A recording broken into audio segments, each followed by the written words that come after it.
This is Kim. His last name is Taein, and he went back in time. He had nothing in this world, he didn't have any ability like all the other people. But at one point when he was killed by an SSS rank monster in the abyss, a god appeared to him.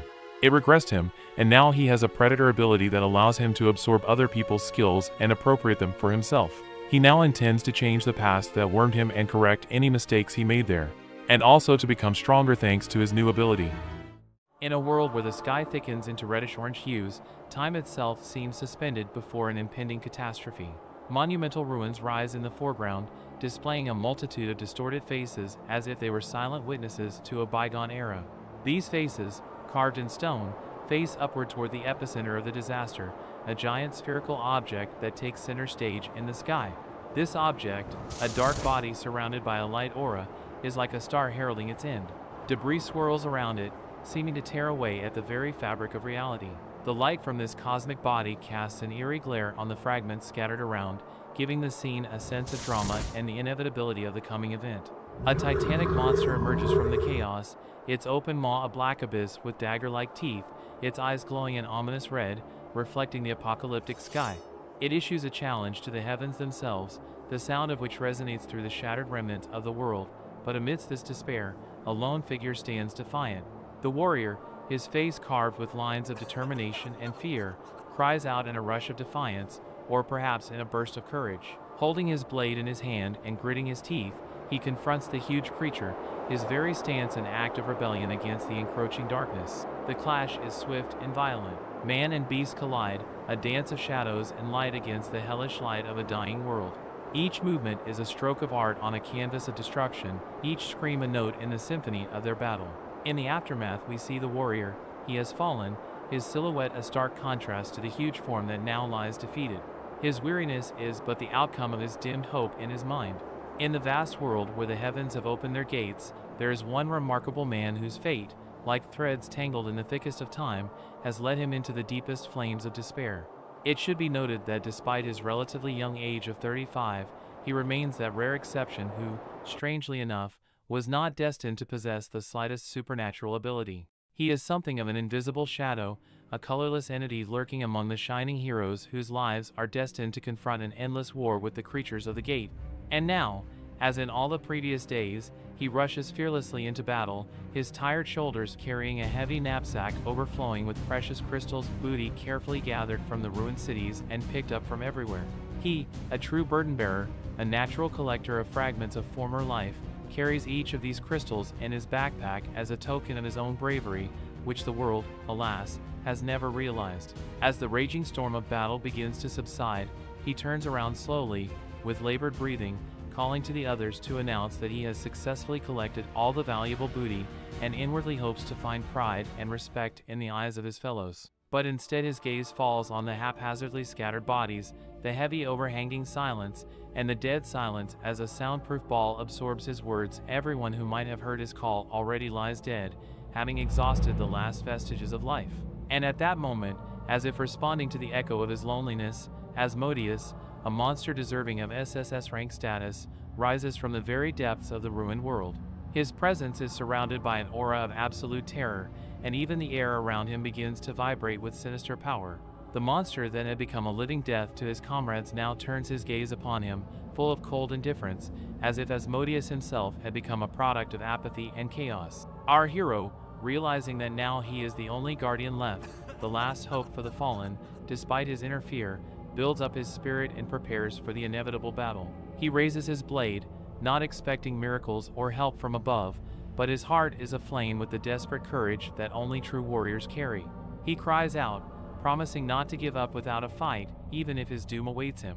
Today, he may be recognized as a failure, but he has the blood of a true warrior in his veins, determined to give his life to protect this world to his last breath. But the spirit in this world does not always provide the strength to help the most ordinary of men fight. Asmodeus wounds him in the arm, and he begins to scream in pain. He gathers his courage and wants to attack him again, but he is already in front of him. He releases huge gusts of energy that hit the hero's forehead.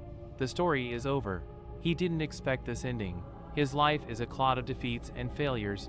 His parents, who could bring a grain of happiness, died in a car accident. He was bullied in shock, suppressing his morale for the rest of his life. and for the rest of his life he was ignored because he never awakened. He didn't want this life. He thinks about what a loser he is and that his life is just that again, a series of failures. The blood dripping from his head shows the hero's despair and that his tears have turned into the end of hope and despair. But that, as it usually happens in life, the last drop of hope begins to shine and we behold, a strange voice declares, all the conditions of awakening have been satisfied. The hero, sitting on his knees, looks up at the divine being, who shows that he is ready to receive it. Looking back, the warrior soul realizes it has separated from reality itself, from time itself. He watches as his body falls before Asmodeus. The divine descends and asks if he really thinks someone like Asmodeus has stopped. The hero, who is used to enduring the agonies of life, asks, "Who is this being?" The creature introduces himself by the nickname King and asks him not to worry. It is to grant him power. The warrior immediately has questions. Who is he, and what is even going on? The king asks him to temper his distrust. The king has recognized him, his will, and the tenacity he has shown throughout his life, which is why he chose him. The king tells him that it would be better if he forgot about all this and that he would never believe in miracles again, and then begins to glow, showing that he is about to disappear. In parting, he says that a day will come that will darken the twilight and make him realize what has just happened, then they will meet again. A creature that looks like a space dragon appears. It opens its maw and prepares to devour the hero. The king, for the last time, calls it his key, and then he sees a light. A light that marks the beginning of something new and unknown. The hero begins his life anew. He hears a voice. He is again insulted, and he silently swallows. His life again began with abuse, no different from his past existence. Opening his eyes, he sees two strange guys who decided to wake him up with a punch in the face. Bully, interrupting the hero's sleep, does not even suspect what awaits them. They mock him, beating him and enjoying the process. They call him by a new name, Taehin. The hero doesn't realize what he's doing here. Just now he was in the abyss, and now he's on the roof of a high school, getting a new benefit of torment. He thinks of the word power, and a table appears in front of him with his name, age, and rank. Kim realizes the current body is who he was 16 years ago. He has traveled back in time. Kim starts laughing evilly, getting punched in the face. The bullies flip him off and start insulting him in every way possible again. One of them laughs angrily and declares that he apparently never learned his lesson. But the hero, finally, gathering his will in a fist, marks the beginning of his life. He hits him in the face with his strongest blow. He realizes that his moment has finally arrived, which means this, that he is the awakened one. We see that the hero throws him back about 5 meters with his punch. Two angry bullies use their ability and jump on him. They shout that they obviously didn't think he would fight back, and of course they insult him again. The hero dodges the fire attack and counterattacks the bully, and he kicks the dude with the ice fists away with a fire kick. The hero has flashbacks coming. For 35 years his entire life unawakened, he did everything he could. He trained physically and studied all the information about the abyss and its monsters, skills. He had even studied the skill of fighting to help defend this world. These bullies are nothing of the sort. Their path is not as long as the hero's, and he consequently scatters them without any problems. Of course, his physical abilities are at zero now, but he stands there with a smile and realizes that his life is finally going to take on new colors. He turns around and sees the bully in charge, shouting that he didn't expect Kim to wake up at this moment. The bully uses his specialty, stone armor. He covers himself with it and attacks the hero. Our hero dodges without any problems, but he, realizing this, quickly jumps up and delivers a devastating blow. Smoke envelopes the bully. He sits up, clearly exhausted from his attack. But Kim is not hit. From behind the bully's back, Kim cuts through the smoke and hits him in the head. The bully doesn't care about his attack. He didn't even feel it. Kim only hurt himself thanks to that punch. The bully counterattacks and stabs the hero. Kim, all bloody, lies in the remains. The bully is already walking towards him. There is already a bunch of fire behind the bully's back, and clearly they have done a lot of damage to this school. The bully calls him a lowlife and says that he should finally come to his senses. The bully's taunts provoke the hero. He asks if he will continue to try to fight with his awakened skills. The hero loses his thoughts and begins to narrate to us, every awakened person gets a skill and a rank. F rank is the lowest, and at this rank a person is no different from an unawakened person. S the highest, because when a person gets this rank, he is worthy of being called a very strong hero. Kim, having awakened, received only a skill of rank F. His skill is a predator, an unknown skill that is at the bottom of the system. Kim doesn't believe in his own strength and thinks that he will never be able to cope with his opponent. Kim comes to his senses. Wrapped in dark scarlet energy, he says he doesn't believe he will lose. Rising from his knees, he begins to be enveloped in dark scarlet energy, and rings of the same color appear around him. It's as if beings from the abyss have come to help him. The bully is furious. He can't believe that he's awakened, and, with his eyes open, he stares at what's happening in front of him. All bloody, he looks at his hand. He can finally make magic obey him. His eye is covered in a red flood, and he turns his gaze to the bully. The bully tries to throw a punch, yelling that if he kills him, it's all over. Kim puts his arm out and creates rings to block the bully's blow. Creatures from the abyss fly near them, the hero absorbing his blow with his strength. In the classroom, where the students are immersed in their studies on this sunny day, no one is even aware of what is unfolding above their heads. Suddenly, the sky erupts in a storm, colored by the might of their unknown hero, Kim. Like a warrior from ancient legends, he absorbed the powerful blow of his enemy and now stands, watching him fall at his feet. The system informs Kim that devouring has been completed, and his rank has increased to level E. As a result, he gains a new skill that he snatched from his opponent, Stone Skin.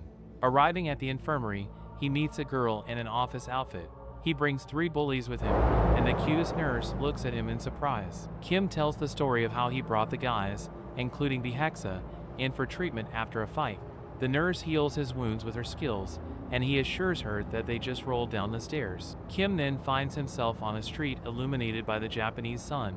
He rises, reflecting on his healing and recent awakening. Now he has a new problem, his ability, which suddenly changed after his first fight. Even though his skill was only F rank, his power is now comparable to C rank. He wonders why the god gave him such power and why he sent him back in time. With these thoughts, he approaches his house, filled with memories of his past. In his past life, he coming court clearly had no idea what would happen in a situation like this. Inside there is a surprise waiting for him, 3 bandits and a boy who seems to have dropped a box of money while running towards them. The boy recognizes Kim as his older comrade, Taehang, and hesitates. Kim demands to know why he is not at school and what he is doing with the money. Realizing that there was a situation in the past when the boy got into trouble trying to be friends with bandits, and that today is the day it happened, Kim prepares to act. The main bandit, at first threatening, urges the hero Kim to leave and forget everything he has seen. But Kim, full of newfound strength, has no intention of backing down. With an undisguised smile, he decides to beat up the bandit. He strikes him in the face and he falls down. He decides to use his predator skill, but when he tries to use his new predator skill, the system tells him that the function is unavailable. The bandits, in turn, do not miss the moment and attack him using their C-rank skills, accurately hitting Kim. A blast of white energy erupts from the house, a reflection of their power. The bandits, rejoicing in their victory, ask each other how Kim, seemingly unawakened, tried to pretend to be awakened so deeply, trying to use the predator skill on the main. But then the predator system comes into play, reporting that all skills have been absorbed. Kim, surrounded by dark scarlet energy, prepares to counterattack. The system suddenly reports a new resistance, and the predator finally activates, neutralizing the skills against him. In the end, Kim rises up, standing unwavering in front of his defeated enemies. He realizes that only the awakened can see the status window, and his new rank E, along with other parameters, speak to his potential and power. He realizes that the predator requires something more than just mana to activate. Coming out of his musings, he sees a boy kneeling on his knees, asking for forgiveness. The boy promises to do whatever Kim wishes. Kim realizes perhaps something is about to happen. Kim decides to forgive the boy, but in return he demands that he follow him. He says he'll do whatever he wants. He'll do whatever he says. The hero remembers that he knew he was a fox, but to be so cunning, he didn't realize it. He says that's not the problem, it's what's about to happen. He forgives the kid, but in return he asks him to come with him. We are transported to some strange street where a storm is clearly gathering. We also see lights on in the windows and that this area is occupied. A sign says it's a restricted area. Only those who are authorized to do so can enter. We are taken to the inside of the building and shown the source of the red color. We are also shown 3 people. They are all dressed in office clothes and are looking at this source. They realize that this is a gate breach, a phenomenon where a way out of the abyss suddenly opens up for monster. If nothing is done, things could devolve into a dungeon disaster. The guy who is dressed in office clothes says that the last disaster was 10 years ago, and that time the gate suddenly appeared. He explains that his skill is rank B, barrier, and that it can hold monsters that are C rank and below. And the fact that even if they break out, they can give them a breakaway, since they are quite weak. In the canon of typical manga, they break out and attack the leader. He turns and with one swipe of his foot destroys and blows their heads off. The event shifts back to our heroes. Kid yells that things are probably not okay, and that something is happening now after all. He said that the management staff is already there, so everything will be fine. He calls him sir, and the hero tells him to knock it off. He says that the original mana of that gate is at C rank, and the staff that arrived there is B rank, so a C rank monster won't bother them. As we understand it, they run to that portal where those office boys are now defending. Kid yells out what he said it was. Kim says what so-and-so said, only if those gates were actually C rank. We are transported back and the leader sits down, studying the monsters that attack them. He thinks about how low-ranked monsters wouldn't be able to break through his B rank barrier. He realizes that there is a ranked monster out there that is clearly higher than him, so he once again starts to break through the barrier. He lets out a wild roar, and all the monsters get out of the barrier, attacking our heroes. We see an A rank monster, and the main one realizes that these monsters are not the rank they were hoping for, but alas, he is already covered by the explosion element that the monsters created. The events are brought back. The small one runs next to Kim and asks about the source of Kim's information. How does he know it? He replies that it's just intuition, and Little begins to suspect that Kim is obviously deceiving him. While they were arguing, they got closer to their destination. Now they see a goblin chase after a crowd of people, which is rapidly approaching them. One girl in the crowd shouts for them to run, for there has been a gate breach. He tells the little one to proceed with what he had agreed upon earlier, and Kim, covered in stone armor, prepares to fight the crowd of monsters. The events move to the nearest largest skyscraper in the district. A man who looks out the window as the monsters collapse declares that the situation is heating up very quickly. He says that the gate breach is a rank and that reinforcements cannot be summoned because the others are busy in the dungeons or studying the abyss. The only way out of the situation, according to the man, is an A rank awakened one. He looks at the guy behind him and asks him to help them. That guy is the Blade of Madness, and Henso. The character sheds tears, probably because he feels sorry for those who died in this situation. But we don't know that for sure yet. But at the end, the author tells us that this hero has one peculiarity: he has the syndrome of an 8th grader. Meanwhile, our hero is all over the monster's earlier stolen skill. He uses Predator, again covered in aura and trying to absorb their targets, but it does not work. Based on this, the hero realizes that the reason for this is the fatigue indicator, and that if it is above 70%, the skill will not activate. In this world, most skills use mana, but that doesn't mean that it is the most important condition when using a skill. Fatigue is absolutely the same parameter. It increases if you use skills or move, and the higher the fatigue, the more the strength of the skill decreases and the heavier the body becomes. The hero realized that thanks to the absorption skill Predator, he can get her extra points. But that's not the only benefit. Even better, the more he uses the Predator, the stronger it becomes. He dreams that at this rate, he might be able to become the first SSS rank. He decides to go back to Huangjae, but when he turns around, he sees that Hensu is attacking the monster, holding the sacred blade. He, again, tearfully shouts that he will bring judgment upon him, for he is a warrior of justice. Kim is puzzled. Attacks the monster, using his blade of light and mystically creating light and destroying half the city, destroying his target. Kim realizes that if he easily defeated an A rank monster, then most likely it is the same A rank awakened one. Looks at Kim with a smile and calls the monster he just killed stupid, and the fact that it's so weak that it was killed by his dash. Greatest sword of justice. The hero remembers that he was as stupid as he was, and wonders why he's here. Before his regression at this time, he was battling an ogre, arriving in another part of the city. Tearfully silently mumbles, he sincerely hopes that they are all at peace. Kim is notified that the skill is being used and is stabbed in the back by some bald monk. With a smile on his face, he declares that he finally got him. Meanwhile, the kid is in the clothing store. He is standing near the nurse and he doesn't understand anything. Is it really normal, what his elder said? He said their school nurse is going to die today. She will nobly help those who are left there instead of going to the evacuation herself. Kim asked little man to use his ability to save her.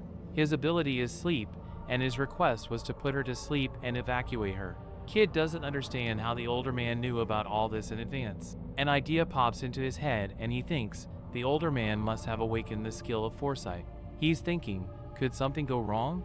And we're transported back to Anna's battle. Kim thinks there's obviously something going wrong and we see the battle continue. An yells for him to reveal himself, but the crazy bald guy doesn't think to answer him. In fact, he's talking nonsense. He doesn't understand how he's alive with wounded organs, which are responsible for human life, etc. Nonsense, he says, with a smile on his face, that it's just more fun. And then his information is revealed to us. He's a B-ranked villain, Han Sando, and his skill is B-ranked stealth. Awakened people who commit crimes are called villains. Han is one of them. He's the one who killed people for fun during the gate breach. Kim is clearly convinced that these two men did not meet in a previous life. He wonders if he influenced the changes in the future. An rushes to attack, saying that he's going to kill this evil villain now. But suddenly there is a roar, and the red giant ogre he just defeated appears. They fall with the villain from his devastating blow. The ogre attacks them, and the villain decides to leave this Anna for that monster. As they descend, he says they have a watcher, and he naturally attacks Kim. Kim creates a stone around his neck with a stolen ability and counterattacks him with a kick. As he flies away, the villain mumbles that he didn't expect Kim to be awakened. The villain prepares to attack, and Kim charges in with his kick. He asks if he's the kind of psycho who loves killing people for fun. He uses his ability and begins to cover himself in stone, preparing for a confrontation between him and the bloody killer. The assassin lunges at our hero Kim, but he blocks the blow by creating a stone shell around his neck. He calls him a jerk and counterattacks. The one, recoiling, says he didn't know about his abilities. The hero is angry because he's a f***ing villain and murderer. How did he know that? He knew it in the past. He looks at him and says this is exactly what he wanted. Their encounters. Their fight is handled quite skillfully. The hero blocks the villain's lunges. He counterattacks, but the villain takes matters into his own hands, saying that even though blades don't solve everything, he still doesn't stand a chance, because every ability has a weakness. He quickly disappears, using his stealth skill. The hero turns around and thanks the one behind him, saying he's not taken in by those skills. He strikes and misses, whereupon the assassin appears behind him. He quickly stabs his arm, piercing through the stone defense. The hero is surprised. He sees the blood. He thought his stone defense would save him. Afterward, the assassin shouts out a phrase about how he has killed many like him. Fools thought their skills were invincible, but in the end, after realizing their weakness, they were lost and died. He asks him to realize something before he dies. Shouting out that all skills have a weakness, he creates a cross kick, cleaving the hero with his strongest lunge. The hero rises up all bloody. He says he didn't even realize this weakness of the stone skin. The unbearable shock breaks the stone, and the shattered part engages the stone with noticeably reduced strength. This is what he's been after all along, King Assassin. The hero stands before him, glaring at him and his stealth skill, which is deactivated. But the hero is now confident that he can withstand a one-on-one fight against AB rank. The hero says he should be done with the test he started at the beginning of the fight already. The killer makes a dash at him. He won't tolerate being treated this way and is going to kill him. The hero explains that doesn't he understand why the hero wanted to meet him. The hero uses his predator skill, getting covered in red energy and pointing his hand at the villain. The villain is surprised by the ravenous mana. He realizes that the idiot had been hiding it all along. He uses the skill and quickly jumps on the hero, strutting around in different directions. He yells that does he really think he can hit with his skill without being seen. But the hero explains that his skill works like an aiming spell. The villain looks at how he is about to be stroked by the predator right now. His face is filled with fear, and the hero's left red eye activates. He looks at it and says that the predator will get him no matter what. The battle between the hero and the villain is over, and we are transported in events back to the battle of that very same hero. He was unable to defeat the creature. It attacks him again, and he is ready to accept his death. But then it disappears, because our hero has saved it. He saved him using his new stolen stealth skill. Kim brings his little brother home. His parents have been very concerned all this time about where the two of them have been missing. But they both guffaw, saying that they were only running late and no monster ate them. Meanwhile, Kim is watching the news on her phone. It tells us that in accordance with the government statements, all schools have suspended operations and guards have been assigned to them. We also see the events at the hospital where the A-rank hero is still being questioned. However, the news says that since Ogre the Giant's corpse has not been found and the identity of the villain who attacked people is not known for certain, people are concerned that the security measures may not seem sufficient. The hero looks at this news and is pleased that not a single word has been said about him. He stands near the abandoned tunnel and says that it is apparently time to begin the next step in realizing his goals. Meanwhile, we see Kim's current stats. His age is 19 years old. His rank is D, strength and speed are 15, and stamina is 20. Mana is 40, and fatigue is 5%. He has 40% magic left. Also from skills, he has D rank stone skin and D rank stealth. He now has 3 skills. Getting stealth has been particularly successful, but at his current level it's quite difficult to use all 3 skills at once, because foolish use will use up all his mana and also increase his fatigue level. The best solution for him would be to use a potion. Potions are elixirs created for different purposes, such as mana recovery or fatigue. But they are quite expensive, so he should make some money. But since hunting without permission is considered forbidden, he should just mop up unexplored dungeons. He comes to the dungeon and sees that there are Mongel's of rank. They attack him, saying that they will have a feast. The hero says that even after killing 100 of them, he won't be able to increase his rank. They use their skills on him, but he absorbs them using his predator. The system reports that thanks to his predator, he has resistance. Barang's monster is just shocked by his skill, and he starts just destroying them. The author doesn't even show us this very, very scary battle. The system tells us that the hero succeeded in the hunt, and that his new skill, paralysis, has been registered. At this time, we are taken to the South Korean Players Association conference. The doors to it are very heavily locked and there are guards posted. We see a girl with purple short hair just sipping coffee sitting next to some strange man. The deputy manager of the new Players Association is also with them. In this universe, a player is an awakened person who is allowed to use their skills for various amateurish purposes, such as exploring the abyss, mopping up a dungeon, and so on. There are a total of 5 centers of such players in South Korea right now. The largest Korean guilds are the 4 great guilds. The first are the Fighters of the Unreal, the second are the Masters of Alchemy, the third are the Mages and Wizards, and the fourth are the Informers, the Night Wanderers, and an empowered agency governing the players, including the 4 great guilds. The new Player Association of South Korea, and now in front of the deputy manager is the head of the Night Vagabonds Guild and a ranked player, and also the chairman of the new South Korean Players Association and ranked player Ji Jinka asks Ion if she has learned anything about the Villains Guild.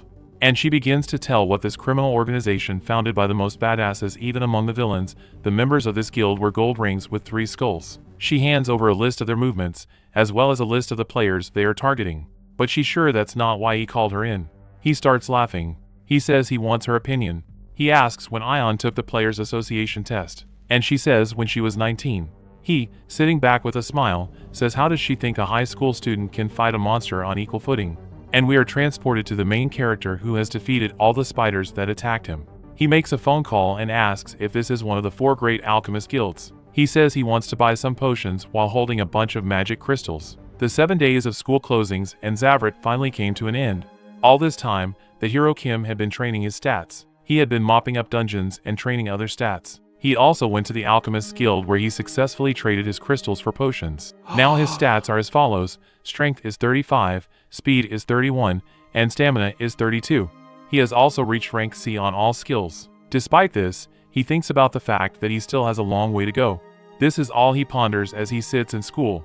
His job now is to study. His classmates are quietly discussing the rumors about him, that he single-handedly wiped out Biheshu's henchmen.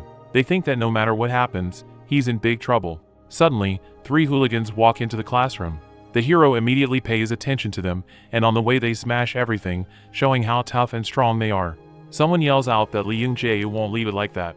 The head crouches right in front of the hero, accompanied by his 2 henchmen. There's a huge red aura emanating from that person that even the hero was able to feel. That guy, the awakened, S-rank, Lee Young-jae. Lee John-jae is the leader of the TCN middle school gang, a 3rd-generation Sabalto and San group, the big corporation that sponsors TCN High School, and the one who beat up our hero along with his friends. He's the main culprit who sicked the hero on B, Hexa, just because he still hasn't awakened. The hero asks if he has become a friend to him and starts laughing. The hero starts giving him an intimidating look, telling him to stop talking shit and get the hell out of here. Seizure doesn't immediately start opening his mouth, but is immediately punched in the face by his ringleader. The man says can't he see he's busy having a conversation. He starts to say that apparently Kim has gotten very cocky about his victory. He uses his fire ability, severely overwhelming the hero. He asks if it isn't necessary to taunt your opponent by saying it to his face. He is surprised, and now he looks at the S-rank magic power for the first time. It's off the charts, and he's getting ready to use the predator to worship his skills. But then a girl with blue hair walks into the classroom. An aura of ice emanates from her, and she freezes his henchman's hand. It's Lim Dong. She asks Kim to end up like that villain too. The hero explains to us that Lim Hyun is the perfect girl. She's a senior, rich, Yu Ion's half-sister, an awakened ESQ classmate. She's a model student and the most promising. She's a future SS-ranked player. She has so many nicknames and will have even more names, but when in trouble, she will never back down. Lim and the bully collide with glances. The fiery kid says it's just a conversation between friends. He asks her not to come to hell. Does it with such a threatening face, like he's ready to kill her. But she responds by making an even colder face, looking him straight in the soul and telling him that if he doesn't leave on his own, she'll help him. The hero looks at this confrontation between the two strongest auras of the C class and thinks about the fact that if they continue, the class is in danger of being defeated.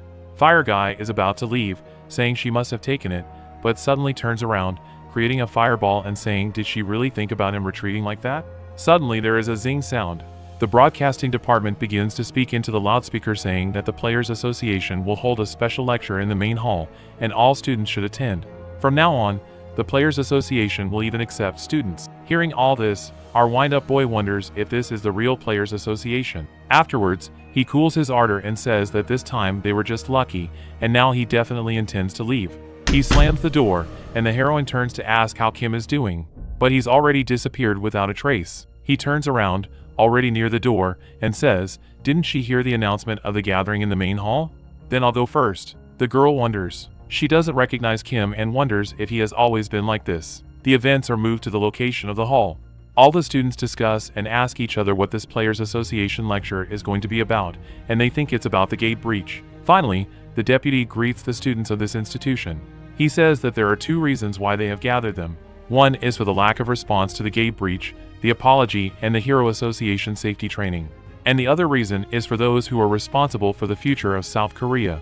The changes to the players' exam are hereby informed.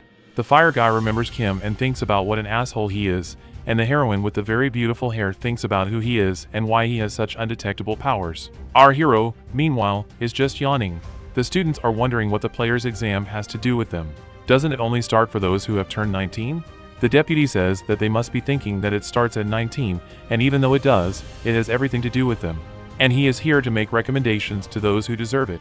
There was an unexpected event recently, a breakthrough in RED due to the dramatic increase in monsters and dungeons. Their association recognizes that they are understaffed. And so, starting this year, they plan to allow even high school students to receive recommendations. The recommendations for each school include aptitude tests, grades, and other crap. They plan to select people based on full numerical data. Kim says that's a lie. He thinks of it as an exam. It's true he may have high school students waiting for him, but the selection itself is already underway. That's this deputy's skill. His name is Gotavuka. He identifies everyone with his ability, the observer's eye. We see how this ability works, and the fact that a number appears above the students, signifying their combat power.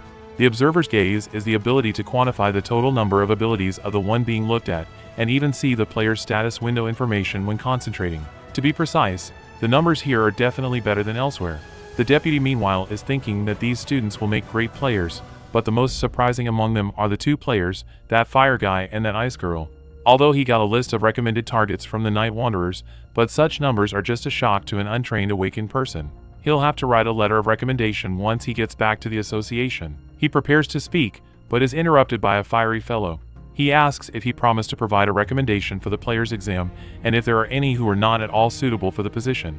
After all, the player's exam is a test to determine if any of the awakened are eligible to become a player. So he assumes that the unawakened don't need to hear this. At this time, he looks at Kim, clearly implying him.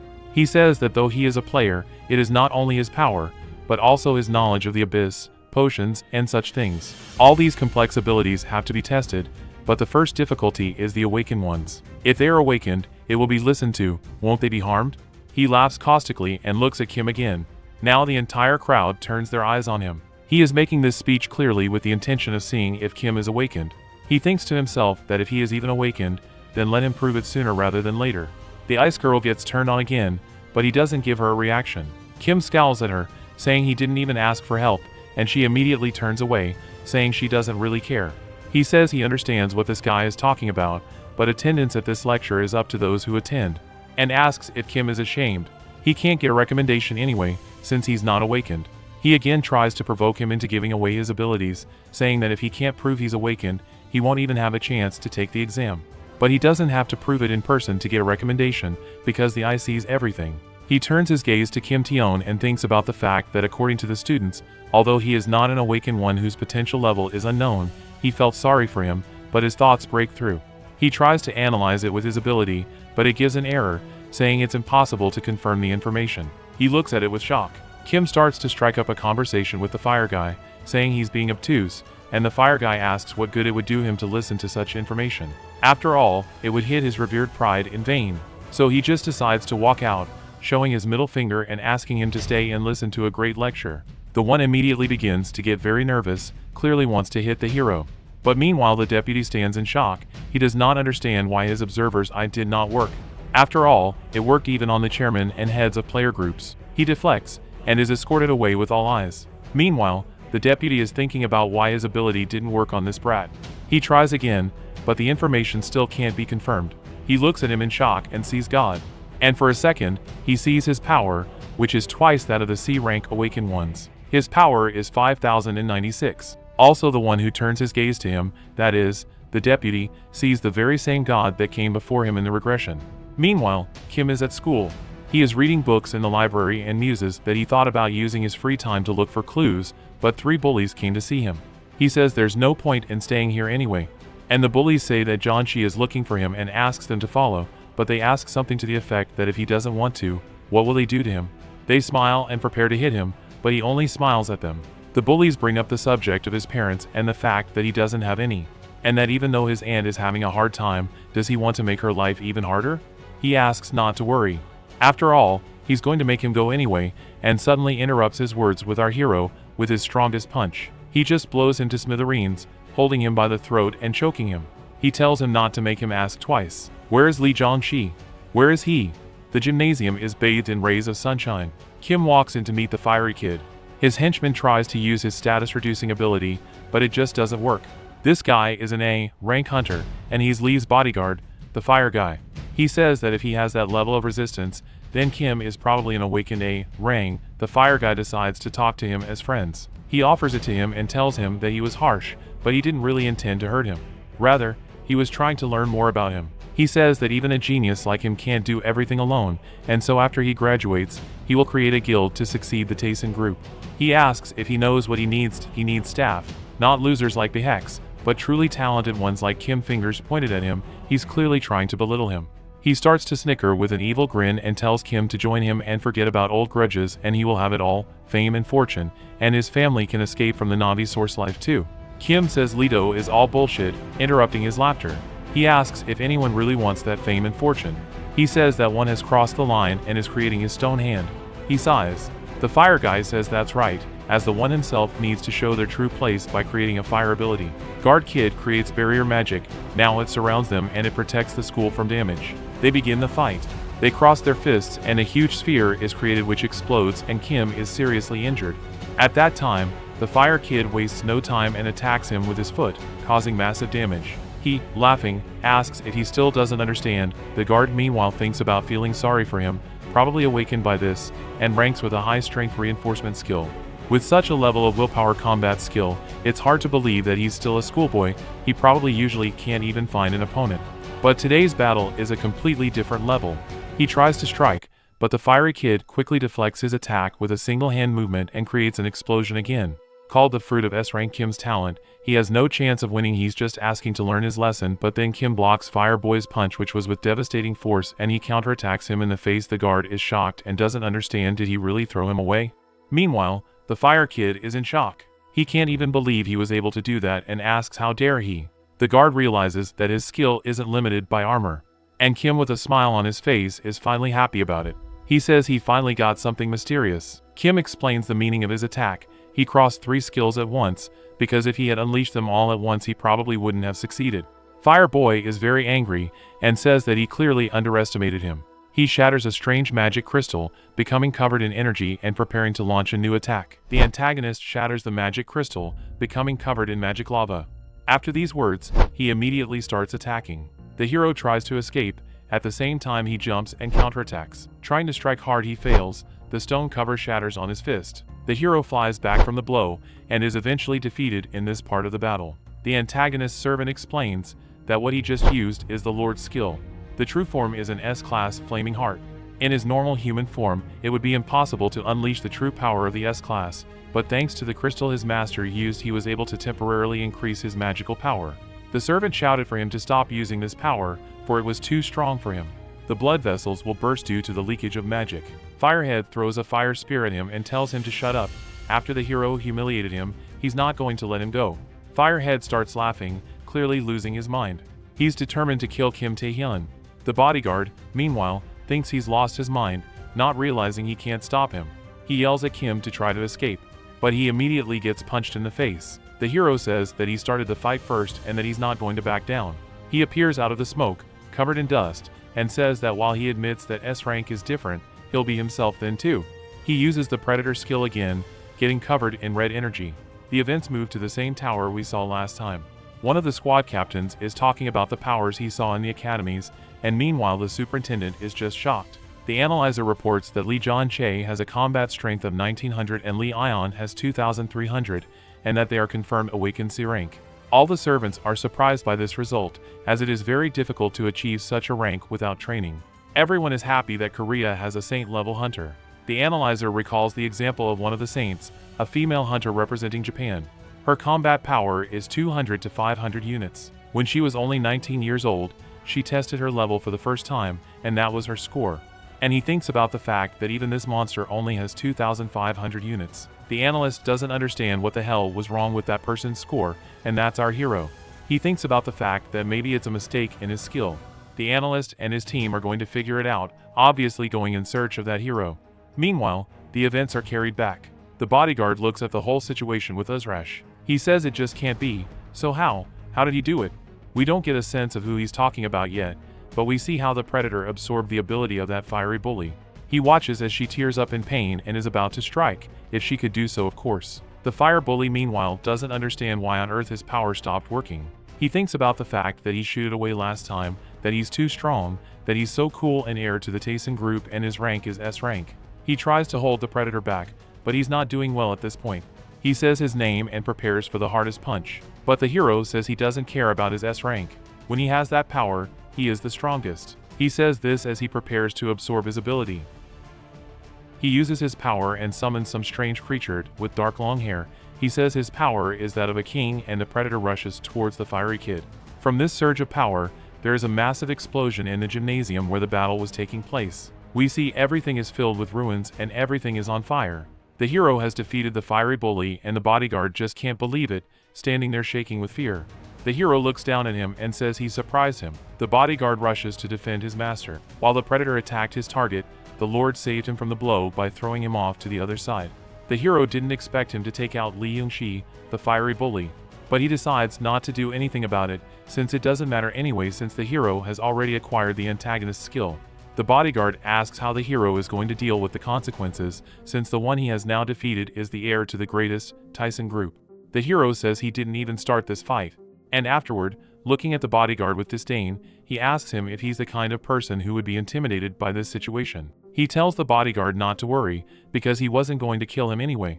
He says that he should have gotten paid for the life of this Taesin group heir. Meanwhile, the bodyguard looks at him with great despair in his eyes. The hero says he needs to think about the price for which the life of such a powerful man can be bought or sold. He says that he would like to get 1 billion. Men in white shirts arrive at the scene of the battle. They look at the whole thing and wonder what could have happened there. The crowd assumes that a demon or monster attack happened there. But the ice girl, feeling the magic of the strong flames, realizes that it is definitely Lee Jong-shi's power. But she doesn't realize who his opponent is. The girl imagines everything that could be going on there, and the fact that he's begging for mercy from the fiery kid. Lee is just shocked by the situation. The teacher tries to calm the students down, but Lee has already rushed to help the hero. Bursting into the gym, realizing that she didn't check him out, she realizes that it's her fault. Bursting in, she sees that the place is also vandalized and that everything is in shards. She thinks to herself, begging for Kim to stay alive. She thinks that Kim lost and died in the battle. But as she arrives, she sees that the fiery kid is already down from the battle, and how Kim looks down at him and then switches his gaze to the girl. She looks at him, not understanding what happened here. And apparently Kim seemed like a total wuss to her.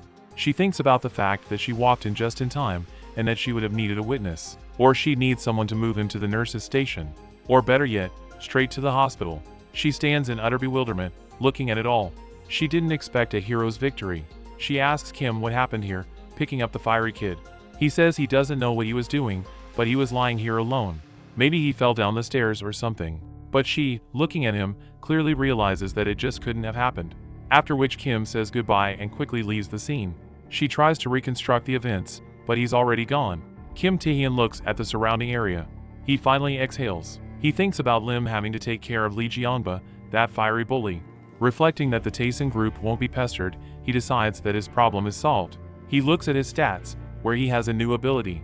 He also has a strange stat labeled Charm, which is now 5 units. He also has a new skill called Heart of the Monk, which boosts the stats of his party members. Charm only applies to appearances like celebrities. Also, the skill he absorbed isn't called Flaming Heart but Monk's Heart, which boosts the abilities of the group members. He thinks about whether Lee really had such a skill, but he realizes that it's even better. After all, skills that affect the entire group are rare and independent of their level. The hero thinks that's incredibly cool, and he's lucky to have this skill. But as he looks around, he sees a bunch of cars coming towards him. They were apparently following him, and in confusion he looks at them. From there, dogs immediately come running out and start barking at him. The hero looks at this with great fear. And the stranger says that he's finally found that student Kim Tae-hyun. He says he has a few questions for him. And as we can see, it's the same analyzer with his team. He says they need to start with what he did in the gym. He's using his skill of analyzing his opponents again. We see a mysterious building. It is very huge and built out of orange bricks, and it is accessed by lanterns with a red carpet. The mystery man is holding alcohol in his hands. He also has a gold chain. This means that he is most likely very powerful in this world. He says his only son is in the hospital, but as if that's not enough. Would he pay for his life? The compensation amounted to 1 billion. He asks some man if he can deal with this problem as quietly as possible. The man is shaking all over. He's scared and says he wishes the gentleman would forgive him, and we are shown that this man is the bodyguard of the fiery C-grade kid our hero defeated at the gym. He cries and tells the master to say he will do what he tells him to do. And the gentleman says to do what he thinks he should do. Meanwhile, the guard looks at him incredulously. He is clearly shocked by this and didn't expect it. He points his finger at him and says no matter how much they pay, they should also be compensated for what they do. And, making a clicking sound with a prearranged finger, the mystery men appear. The bodyguard begins to lay it all out. The fact that the young gentleman's rival was an equally young youth. He screams about it, and his face is filled with fear. He says it's ruthless, and the gentleman says that he didn't let the dog bark. And we see that this gentleman has the same firepower as his son. This is S-rank hunter Lee Chong-soo, the CEO of the Taesin Group. The events move back and Beardy asks what the protagonist was doing in that gym. At this time, the protagonist doesn't understand how our initializer got and Vuk ended up here. He doesn't understand what they're talking about what happened in the gym at the lecture, or what happened in the gym when it exploded. He thinks about what Godavuk, the deputy director of the association, thinks about the chances of him personally visiting the fire scene, and that they are slim. But what if he already knows that our hero is the culprit? He decides that all that's left is to find out what he came for. The hero asks the analyzer if he's talking about the explosion in him, and he looks at him perplexed, and asks it's about what's over there, and points to the smoke coming from the gym. He says it's nothing, and that it's a problem they'll have to deal with another organization anyway. But he says that he never heard back from him. The analyzer asks what the hero was doing in the gym, and the hero starts screaming and asking if they are not aware of it yet. The hero says that he was sure that their visit was related to the fact that they wanted to invite him to the hunter's test. Beardy says that on what grounds should they invite him. And the hero begins to use his predator ability, saying that the basis for this is his power. And the analyzer looks at the hero, seeing that his power has reached 5,214. In this mode, analyzer looks at him with bulging eyes, clearly not expecting this outcome. He realizes the fact that the hero has gotten even stronger in the hours he has been away. He realizes that that figure was not a mistake in his skill and that Kim Tae-hyun is a mysterious man to watch. They also ask him why his clothes are dirty.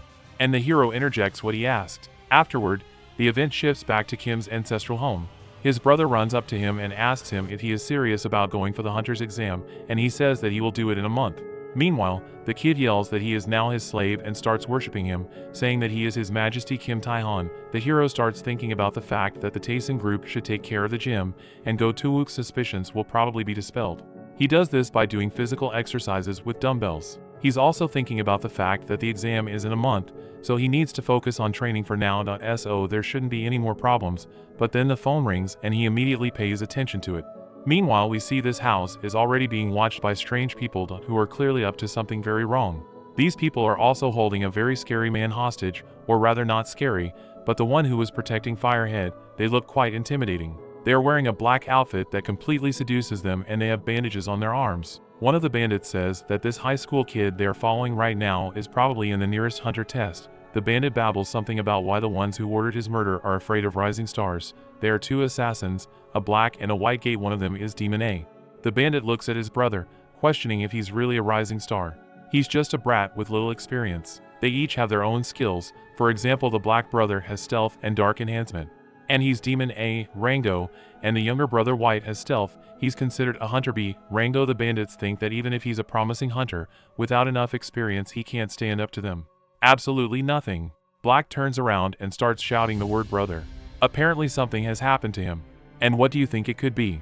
It turns out that our hero has already dealt with him in a couple of punches, and Black's eyes even popped out. Black immediately attacks, asking who this kid is. But Black, unfortunately, immediately gets a knee to the face, which is covered by a rock. He says it's the minnow with no experience they were talking about a few hours earlier. While our hero was still in the gym, the guard, defending his master, says that even if he keeps quiet, he still won't be able to give up the billion. The hero says he's not a bad enough person to hold his subordinates accountable. He asks him to just do his best to reach an agreement between him and Firehead's father's company. Hero gathers energy in his hand, creating a strange magical chain, and saying what if he betrays him. He also uses his chains again, and we are told that this is the oath of the awakened, a way to make a contract created with the awakened using magical power. His terms are simple. The first condition is, along with the requested compensation of 1 billion, he must do his best to hush up the incident at the gym. We see that the news is reporting that it has been revealed that the fire at the Tesan High School gymnasium was caused by a gas explosion. She says thankfully there are no injuries. We're moving back in. Second condition. Be informed in advance of any responsible actions. The heroes are attacked again by a niggard. He uses his knife and tries to stab the heroes, creating crosscuts. He has clearly strengthened his body, but the hero uses his arm and tries to break through with his strength. He disarms the bandit with a single blow, as it seems to us at first, but he is already behind the hero and is preparing to strike him back. He makes a dash and tries to stab the hero, hitting right on target, but he looks with a surprised face at the result of his attack. The hero says that the peculiarity of Black and White is hidden attacks using invisibility. As he thought, it's nothing outstanding, and we see the hero looking down at him and already holding him under his leg. It turns out that the bandit missed. The hero says that if this is all they can do, he needs to call it a day, and he uses his predator skill. The events move back to the city. A woman, one of the main ones from the hero's unit, says that word has reached her about the selection of the contestants and that it's already over. She says that it will bring together promising hunters from all over the country. She asks who the chairman is expecting, and she asks for sure Ashinyuboka from Busan, S rank, and the chairman says no one knows what he is expecting. He says this while standing in his spacious room filled with papers. He talks about how of course he's great, but what he's really looking forward to most is this girl's younger brother, but she says she can't believe he can accomplish anything. The man asks, who is Ion waiting for? Is she waiting for that guy named Shin Yunbak? She looks out the window and says he hasn't heard anything interesting yet. The man wonders what's interesting, and she tells him that in addition to other C rankers, she heard that there's a guy who was personally visited by the deputy director of Go TWUK. She asks what he thinks. Is he curious? And thinks that it would be good to know what the skill level of this awakened one is. Go Twike personally checks and makes sure with the help of the bandits. Meanwhile, our hero uses the ability, but it fails, saying that it gets errors due to lack of physical ability. The events are moved to a strange street, and this street we see two tied up guys being followed by guys in a jacket. We see a dialogue between the protagonist and that analyzer. He says that it wasn't enough that these Black and White brothers are annoying the hunters in the association, and now they decide to lower themselves to high school students, and one of the listeners asks, doesn't everyone think that these demoniacs are only getting nastier by the day? The analyzer tells student Kim Taehyun thank you and thanks him for letting him know. He asks if he has any idea who is behind this attack. Kim looks at the analyzer with surprise and turns away, saying that he doesn't know who it could be. The analyzer says that it could be that the list of participants was revealed, and says that he'll have to request backup, and gets on his phone. That hero reflects on the fact that if he had inappropriately blamed the TSN group here, instead of dealing with the situation, he would have fixed a bunch of problems. He reflects on the fact that the immediate priority right now is not Tyson group, but the lack of physicality in his body. Because of the overload, using the Predator is impossible for him right now. He can't even use his skills, and he ponders whether he needs them at all. Then he will eventually have to work on increasing his abilities. He ponders and realizes that he cannot level up using the Predator on monsters, nor can he level up using the Predator on the Awakened. He realizes that he has only one option left. Events move to the Blackhead Gym. Here we see someone being greeted by a girl who is clearly in good physical shape. She tells the person that here is the best training center in New Korea, and also says that she is a black hat guide, and she is Yura. She asks how she can help by making a cute face and putting 2 fingers to her eye, thus making a peace sign. It turns out to be a hero who came here to practice. The girl already wanted to move these 2 out of here, but he holds out an SVIP card, saying that he needs 2 people to register. He asks if this card is enough for them to pass here. The girl realizes that this is one of the 4 major guilds' SVIP Alchemist card. And the author gives us an explanation that Tachyon signed a SVIP contract with the Alchemist in Chapter 8. The girl doesn't realize if this kid has a relative of a high-ranking hunter, or if he is her owner. She realizes that if she brings payment, there could be trouble. She's obviously very nervous about it. But suddenly a silhouette of a pumped-up guy appears behind her, and the girl turns around to see who it is. The jock tells her that he's a babe, and that this is not the kind of place you can just walk in and pay money. All this he says to our hero Kim. Coach explains that he's the strongest Mr. Kanchal. Coach Barong, and that it's not a hunter. Kim's brother says that it's the strongest and says that he has the coolest name. But the hero, looking at this showboat, is just getting ready to kick his ass. The jock asks if he can see how everyone is trembling when they hear the name of the rookie killer. He says that if they come in now, he'll show, and is immediately interrupted by his hero. He says why he's so important and asks what he's even yapping about. The jock immediately changes forests and sets up for a fight with the hero. Meanwhile, our hero's coach and brother are shocked by our Kim's statement. Kachuk asks how dare he say that he is stronger than him and prepares to hit him. The hero offers him a bet, but how will he do it without his powers? But the hero says that the losers will pay 1 year's membership wear and tear. And the jock starts laughing, saying that he probably doesn't know what he's doing at all.